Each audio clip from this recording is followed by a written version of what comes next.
بسم اللہ الرحمن الرحیم۔ السلام علیکم۔ اقوال زری موٹیویشنل کوٹس۔ سادگی۔ سادگی کا مطلب یہ نہیں کہ آپ کے پاس کوئی چیز کم ہے، بلکہ یہ ہے کہ آپ کو زیادہ کی نمائش کی ضرورت نہیں۔ جو لوگ اندر سے مطمئن ہوتے ہیں وہ باہر سے سادہ ہوتے ہیں، نہ دکھاوا نہ بناوٹ، بس اصل زندگی، اصل چہرہ، اصل انسان۔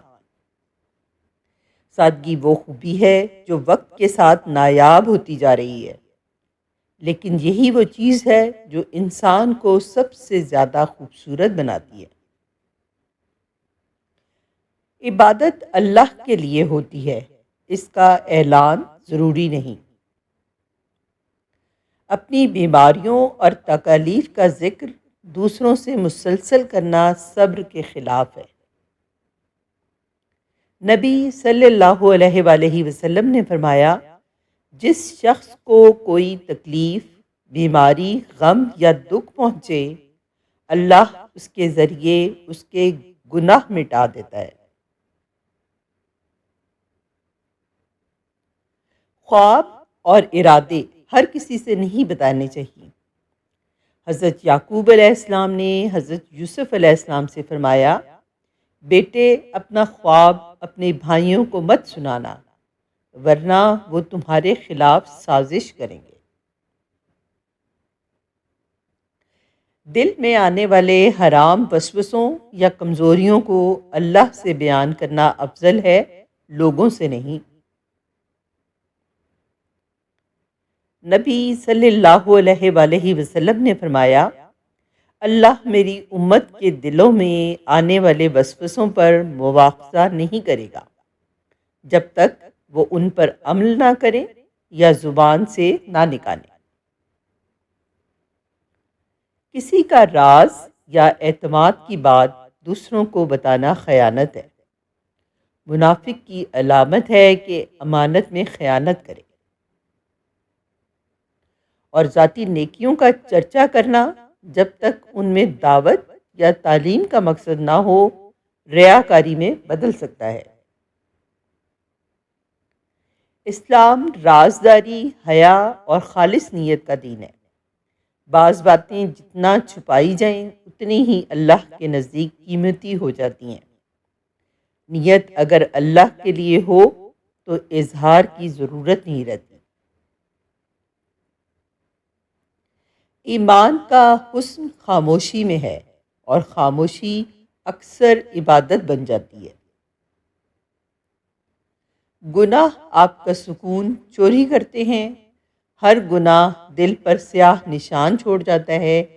آپ ایک لمحے کے لیے اس سے لطف اندوز ہو سکتے ہیں، لیکن یہ آپ کی برکت، آپ کی توجہ اور آپ کا سکون چھین لیتا ہے۔ نبی صلی اللہ علیہ وآلہ وسلم نے فرمایا، جب بندہ گناہ کرتا ہے تو اس کے دل پر ایک سیاہ نقطہ ڈال دیا جاتا ہے۔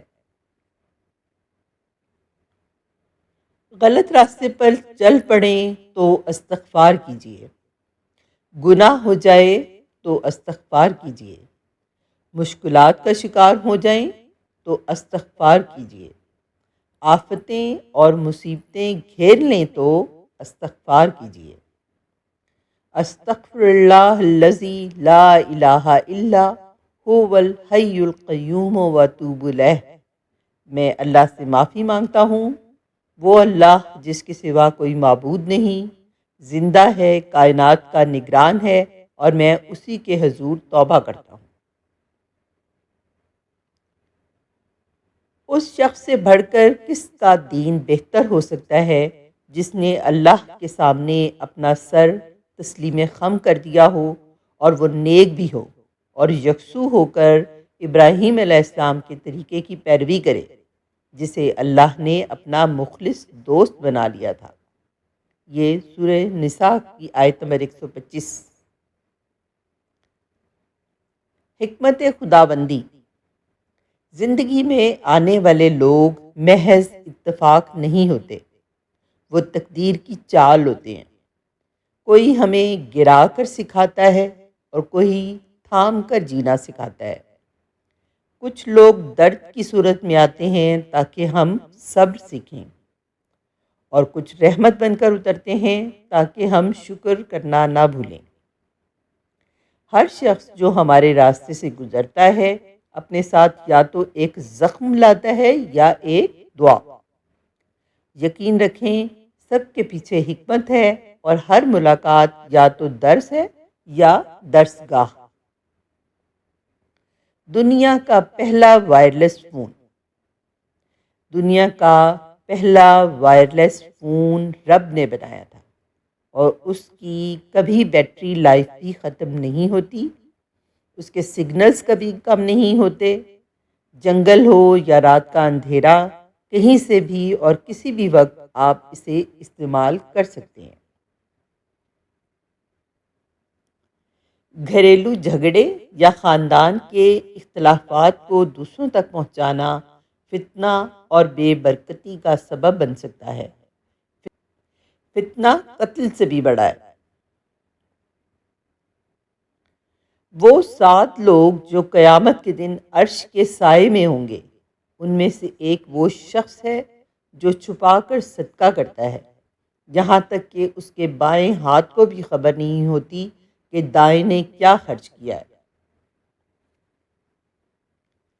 شکر کے سجدے کی تیاری کریں، بہت جلد اللہ آپ کو ہر اس چیز سے نوازے گا جو آپ اللہ تعالیٰ سے مانگتے تھے۔ جسے یقین ہے وہی آمین لکھے گا۔ موت کے بعد انسان 5 حصوں میں تقسیم ہو جاتا ہے۔ نمبر 1، روح ملک الموت لے جاتا ہے۔ نمبر 2، مال وارث لے جاتے ہیں۔ نمبر 3، گوشت جسے کیڑے کھا جاتے ہیں۔ نمبر 4، ہڈیاں جسے مٹی کھا جاتی ہے۔ اور نمبر 5، نیکیاں جسے قرض خواہ لے جاتے ہیں۔ باقی رہ جاتا ہے ایمان۔ اللہ اس کی حفاظت فرمائے، آمین ثم آمین یا رب العالمین۔ قبر، یہ وہ کمرہ عدالت ہے جہاں نہ آپ کے ساتھ کوئی وکیل ہوگا، نہ کوئی عہدہ کام آئے گا، نہ دولت ساتھ دے گی، نہ کوئی سفارش چلے گی، نہ جھوٹ کا سہارا لیا جا سکے گا، نہ بھاگنے کا کوئی راستہ ہوگا۔